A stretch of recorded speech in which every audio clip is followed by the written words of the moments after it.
Good day, everyone. I am Sally Marie Rodriguez. I am Shah Nicole Arbayungan. And I am Christian J. Aquino, and the topic that we will be discussing today is the political thoughts of Claro M. Recto, Manuel Rojas, and Benigno Ramos with their contributions to the Philippine government.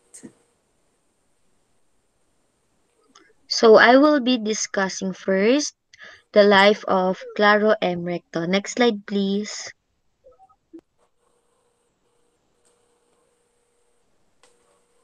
So, Claro M. Recto. First, their family name was a Spanish name, and the second or maternal family name is Mayo.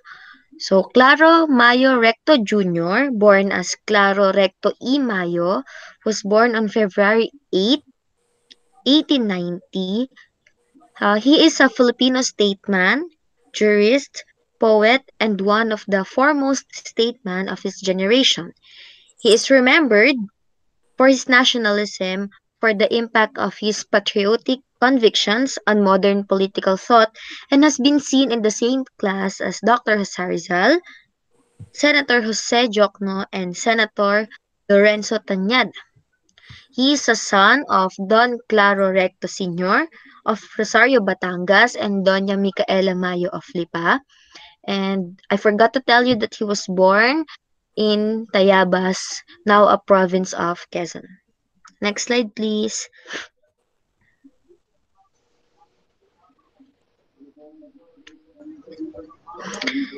His elementary education was obtained in Tiaong, and part of his high school studies in Lipa, Batangas, and later in college where he received his degree in AB. Oh, I'm so sorry.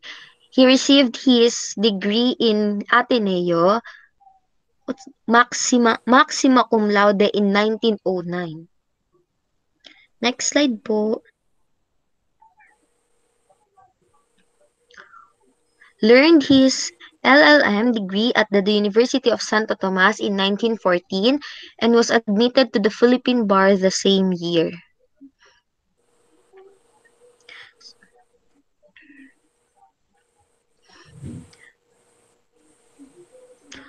So, how's Claro M. Recto in the political world? So, his political career, he was first elected as member of the House of Representatives for the 3rd District of Batangas in 1919.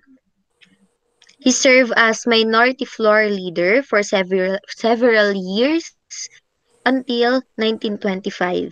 And Recto launched his political career as a legal advisor to the First Philippine Senate in 1916. His grasp of parliamentary procedures won him the accolades of friends and adversaries alike.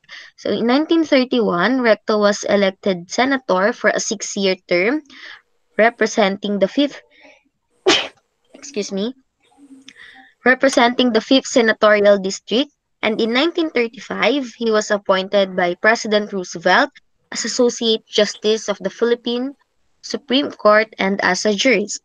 Recto was again elected senator in the years 1941, 1949, and 1955, Associate Justice of the Supreme Court in 1935 to 1936, and the Commissioner of Education, Health, and Public Welfare from 1942 to 1943. Next slide.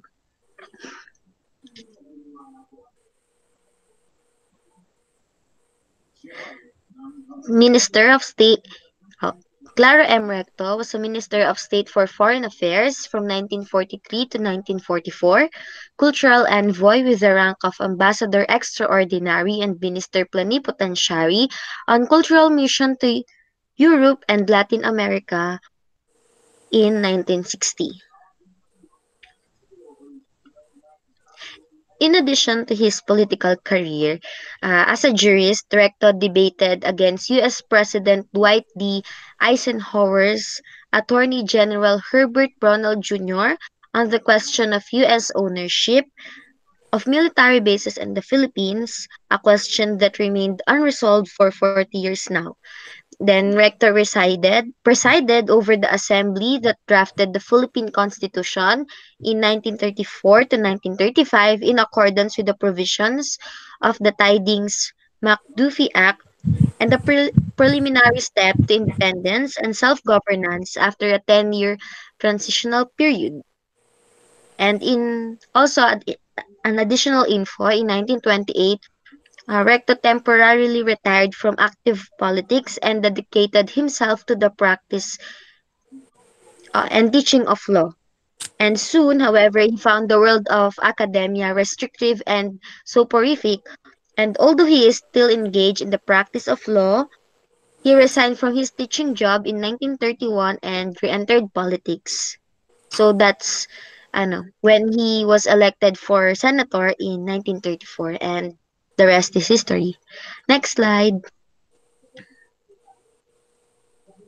So now we talk about his notable works as one of the contributors of Filipino political thoughts.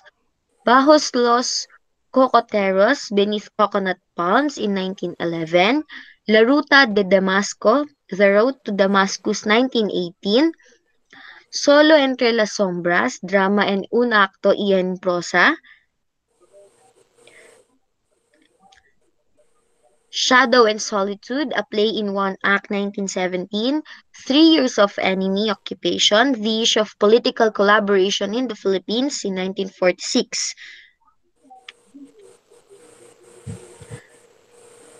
So, in his notable works, he was reared and schooled in the Spanish language. So, typically, his works are in Spanish language. His mother tongue alongside Tagalog, and he was also fluent in English. He initially gained fame as a poet while a student at the University of Santo Tomas when he published the first book when he published his first book that is entitled Bajo los Cocoteros. So under the coconut trees in 1911. And this is a collection of his poems in Spanish. And a staff writer of El Ideal and La Vanguardia, he wrote a daily column, Primeras Cuartillas, under the nom de plume Aristeo Hilario.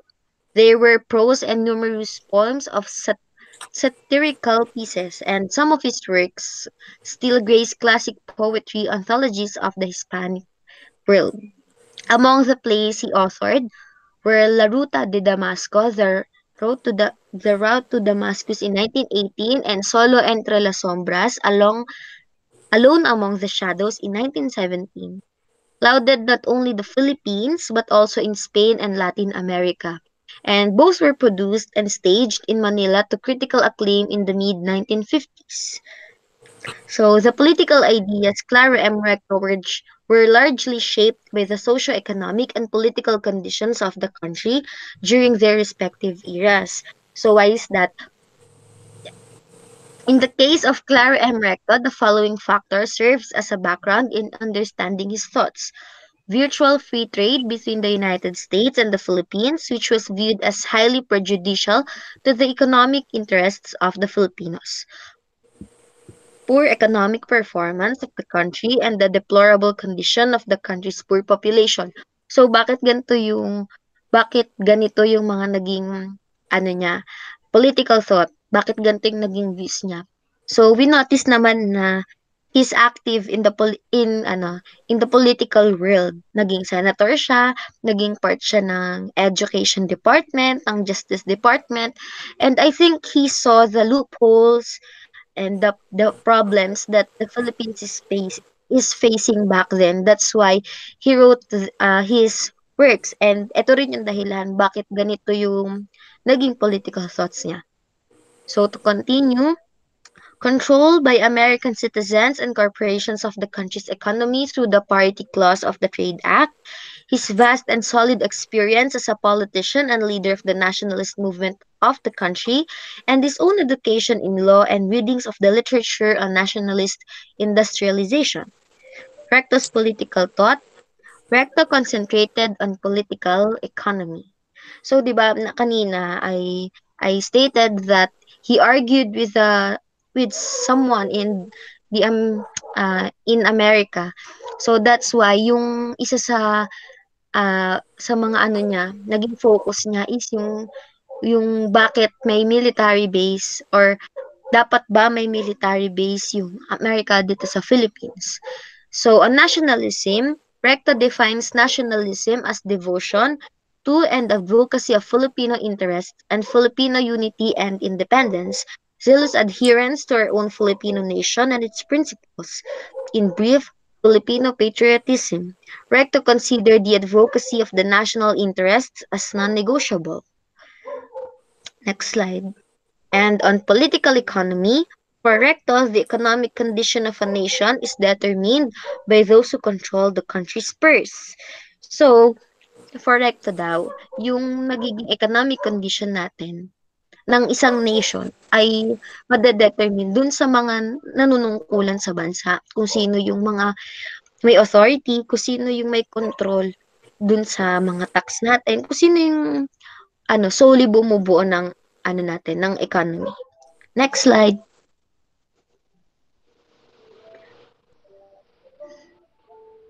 Also, wait, in addition for Claro M. Recto, before we proceed to Manuel Rojas, he died on, wait, so he has many works and he's known in the political world and in the law world. So, Recto died of a heart attack in Rome, Italy on October 2, 1960 while on a cultural mission and en route to Spain where he was to fulfill a series of speaking engagement. So, namatay na lang siya, gumagawa pa rin siya ng mga misyon, ng kung ano yung duty niya. And we salute you for that, Claro M. Recto. Now we proceed to Manuel M. Rojas. Next reporter, please. So now I am gonna discuss Manuel L. Rojas. So Manuel A. Rojas was born on January 1, 1892 in Capiz, Capiz, Nauroja City. His parents were Gerardo Rojas and Rosario Acuña. So Manuel Rojas died on April 15, 1948 in Clarkfield, Pampanga. He was a political leader and first president from 1946 up to 1948 of the Independent Republic of the Philippines. So Rojas took up law course at University of the Philippines where he graduated at 1930 and topped the bar examination. Next slide, please. So after studying law at University of the Philippines near Manila, Rojas began his political career in 1917 as a member of the Municipal Council of Capiz, renamed Rojas in 1949. He was a governor of the province of Capiz in 1991 and was then elected to the Philippine House of Representatives. So,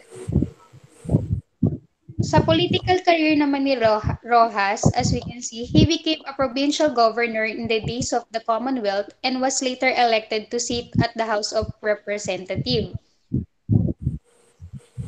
On his term, he was chosen Speaker of the body.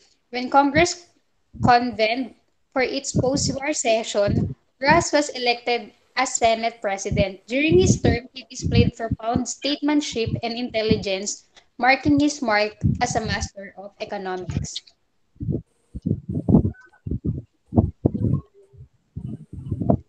So now we are going to talk about the Rojas administration since Rojas is the first president of the Independent Republic of the Philippines. So, President Manuel Rojas, in his first Senate of the Nation address, detailed the challenges the country was facing in the aftermath of war. A government without financial means to support even its basic functions, scarcity in commodities, especially foods, hyperinflation, and the tragic destruction of the productive economy and still ongoing rehabilitation among the different sectors of society.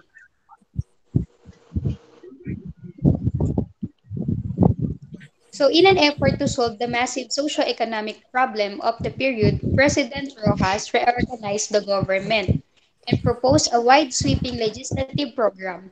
So, para kay Rojas, malaki ang socio-economic problem ng Pilipinas since kulang nga daw tayo ng pera. Tapos, para masolusyonan yun, nag-propose siya ng wide-sweeping legislative program.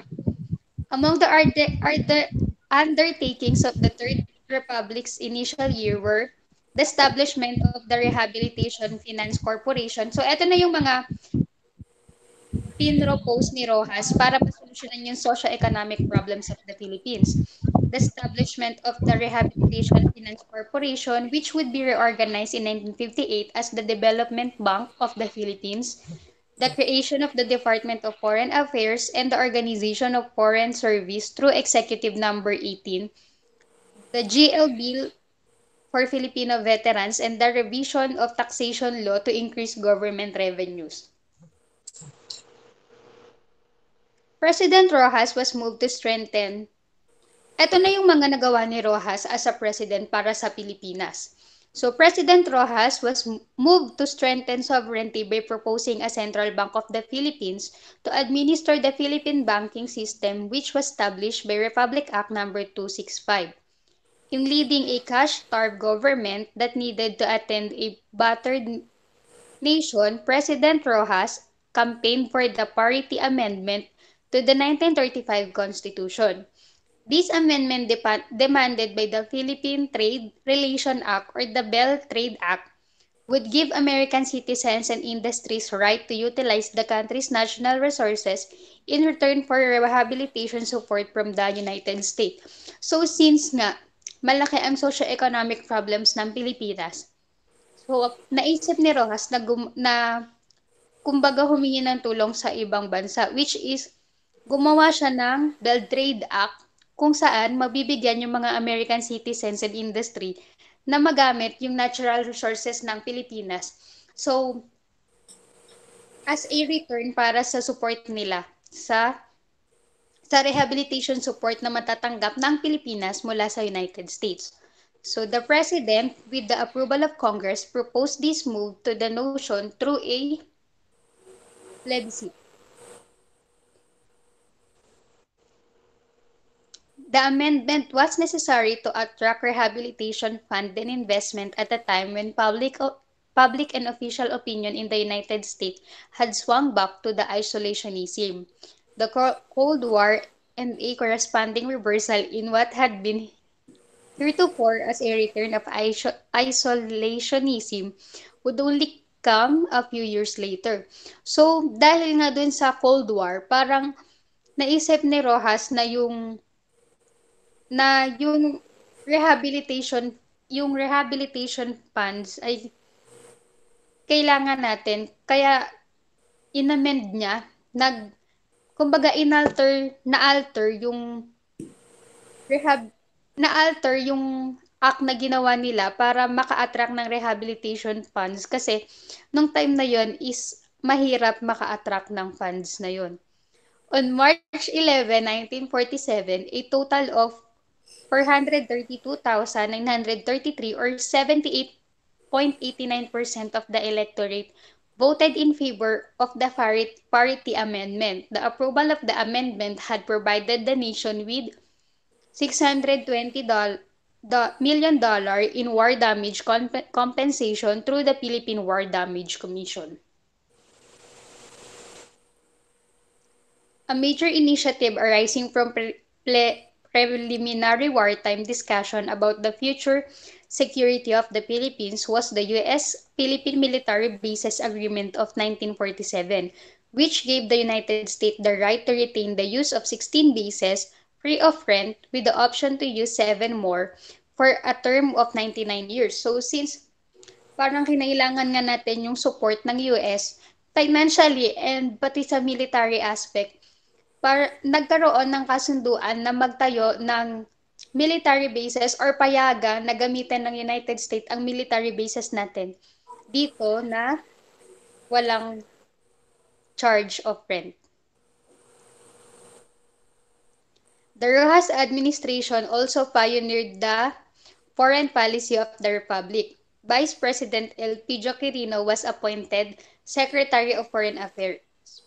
General Carlos P. Romulo, as permanent representative of the Philippines to the United Nations, helped shapes the country's international identity in the newly established stage for international diplomacy and relation. So, sabi na yung Vice President na si Elpidio Quirino ay inappoint bilang Secretary of Foreign Affairs, tapos si Carlos P. Romulo naman ay naging representative ng Philippines. Kumbaga si Carlos Romulo ang naging diplomat ng Pilipinas para ma-mold yung image ng Philippines sa international relations. During the Rojas administration, the Philippines established diplomatic ties with foreign countries and gave membership to international entities, such as the United Nations General Assembly, United Nations Educational, Scientific and Cultural Organization or UNESCO, the World Health Organization, the International Labor Organization, and etc. On April 15, 1948, following a speech before an audience of assembled airmen at Clark Field Air Base, President Rojas died of a heart attack. So, nung April 15, after nung naging sona niya, namatay siya ng heart due to heart attack sa Clark Field Air Base. So, Vice President Elpidio Quirino assumed the presidency on April 17, 1948. Since ang Vice President nga nung time na yan ay si Elpidio Quirino. So, siya yung pumalit kay Manuel A. Rojas bilang President. Next slide. And now let's proceed to Benigno Ramos. So who is Benigno Ramos? He was born Benigno Ramos E. Pantaleon on February 10, 1892 at Bulacan, Bulacan. He is the second child of 7 children of Catalino Ramos and Benigna Pantaleon. He is a Filipino author, writer, organization, founder, politician, and was an advocate for the independence of the Philippines from the United States who collaborated with Japan. Benigno Ramos was sent through intermediate school but he did not finish high school.